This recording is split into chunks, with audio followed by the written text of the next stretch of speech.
Hi, I'm Stephen Fenech, editor of Tech Guide, and I'm here to show you Apple's new iPhone 6 and iPhone 6 Plus. We've been using them for more than a week now, and without a doubt, they are the best phones the company has produced. The iPhones have a thinner and sleeker design with improved features across the board. And finally, much larger screens as well. If there was one weakness about the previous iPhones, it was the fact that they were literally dwarfed by other smartphones.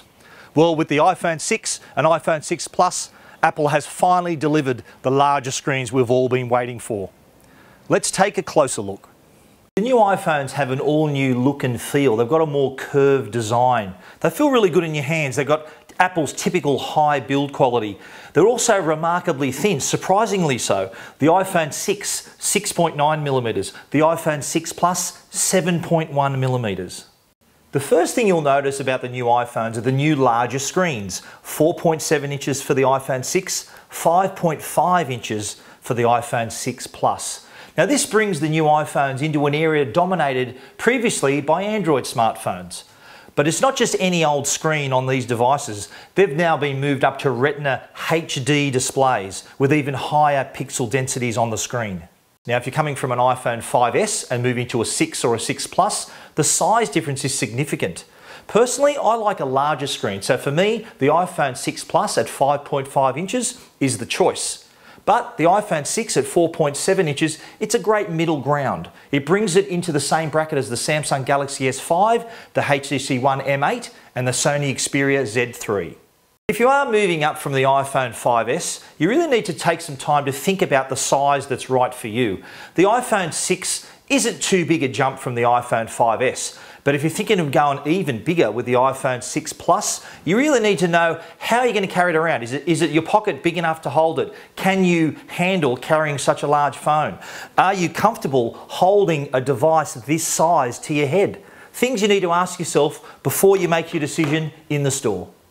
Large screen smartphones are nothing new. We've seen plenty of devices with screens of 5 inches and above before. The Galaxy Note 3, the HTC Desire 816, and recently released LG's G3, which also has a 5.5 inch screen, the same size as the iPhone 6 Plus. The reason why Apple decided to stick with a smaller screen for so long was the idea of having it easy to use with one hand. Now they've moved up to a larger screen size, they've still got this idea in mind. One feature they've introduced is reachability, and what it does, it brings the objects at the top of the screen to the middle of the screen with just a double touch. Another change they've made to enhance that one-handed use is moving the lock key from the top of the device to the side of the device. Another advantage with having the larger iPhone 6 Plus and its 5.5 inch screen is the ability to use the device in landscape mode. This works even from the home screen. So a simple tilt of the device, you'll see all the icons shift across. This is also useful when you're in your mail. The inbox is down on the left-hand side and the live messages in the center of the screen. Same thing with SMSs, and also the weather can spread out across the screen quite nicely. The iPhone camera was already great, but the iPhone 6 and the iPhone 6 Plus is even better. And rather than playing the numbers game and going for a 13 or 16 megapixel camera, Apple have stuck with 8 megapixel and improved the sensor to let more light into the camera. And what this does, it allows for better videos and better pictures, especially in low light situations. It's also got a front-facing HD camera with face detection, so your selfies are going to look better than ever before. It's also got slow-mo, but this time out you can choose between 120 frames per second and 240 frames per second. That's something I'm definitely going to be using to check out my golf swing. The iPhone 6 Plus also has optical image stabilization to take the shakes out of your videos and give your movies a real cinema quality. The new iPhone 6 and the iPhone 6 Plus have Apple's new A8 processor. This is a 64-bit processor to give the device a real desktop-class performance. That's really important because you have to remember they are powering much larger displays. In fact, the processor on board these products is 50 times faster than that of the original iPhone. And now to one of the biggest questions of all, battery life. The advantage of having a larger device means you also have a larger battery.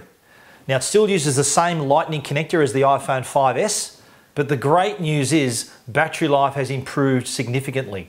During my review, I've had these devices for nearly a week. My battery lasted 2 full work days between charges. So great news for anyone concerned about battery performance. Okay, let's talk connectivity. Wi-Fi has been improved with 802.11ac. That's the new Wi-Fi standard. That's 3 times faster than that of the iPhone 5S. On the 4G front, the iPhone 6 and 6 Plus have far more connection options no matter where you travel in the world. They're even compatible with the new 700 MHz spectrum being tested currently in Australia by Telstra and Optus. Another new feature coming to the iPhones is Apple Pay. That's going to be powered by the new NFC chip on board. That's short for Near Field Communication. Now, Apple isn't the first company to introduce NFC to their devices, but the fact that they have done that and introduced Apple Pay, it's going to give that whole process a lot of visibility in the marketplace. So rather than using your wallet to pay for something, you simply pull out your iPhone 6, scan it at the terminal to purchase your item. Another new feature of the iPhones is a brand new operating system, iOS 8, and it's got several new features included. One of them is QuickType. So imagine you're in your messages and you're typing away at your message. It can actually predict the next word that you're going to use in your sentence based on what you've written before. So it does make typing on the touch screen even faster and more efficient. Another new feature is HealthKit. And what it does is gathers all your health data from all your other apps and all your other wearable products and puts them in one place. Also on board is family sharing. Now this gives up to 6 family members the ability to share purchases from the iBook Store, iTunes and the App Store. And the good news about iOS 8 is that you don't need to get an iPhone 6 to get it. If you've got an iPhone 4S and above, it's a free download. Now while there are a lot of features we love about the iPhones, here are some we don't like. For a start, they're not waterproof. This is a popular feature with the Galaxy S5 and the Sony Xperia Z2 and Z3. So you can't afford to be clumsy if you're wanting to buy the iPhone 6 and iPhone 6 Plus. Speaker quality was a little thin. Playing music out of the bottom speaker could have been a little bit better in our opinion. The HTC One M8 has great front-facing speakers and offers superior audio quality. And they're just too big for some people. Not everyone is going to want a screen of this size. And lastly, they're quite expensive. The iPhone 6 starts at $869 for the 16 gig model and all the way up to $1,129 for the new higher 128 gigabyte capacity. On the iPhone 6 Plus, it starts at $999 for the 16 gig, all the way up to $1,249 for the 128 gig version. So if you're not buying them outright, the best option would be to buy them on a plan. So what's our verdict? The iPhone 6 and iPhone 6 Plus are without a doubt the best mobile devices Apple has produced. They both deliver excellent design, features and performance across the board. Before now, the only larger screen smartphone option was Android, but now that's all changed. The iPhone 6 and the iPhone 6 Plus are the smartphones to beat. In my course Video on the Move, I teach businesses how to shoot professional, high-quality video using their mobile phone. Now, when I saw this kangaroo, I thought I'd get my mobile phone out and shoot some video. And look, the same things happen in business, and it may not be a kangaroo, but things come up that you can shoot that are really high quality, that you can put on social media or on your website. Now, they could be client testimonials or things at expos, but this is a great example of how things just come up, and if you're ready with a camera and you can capture that vision, you're going to get some really high quality footage.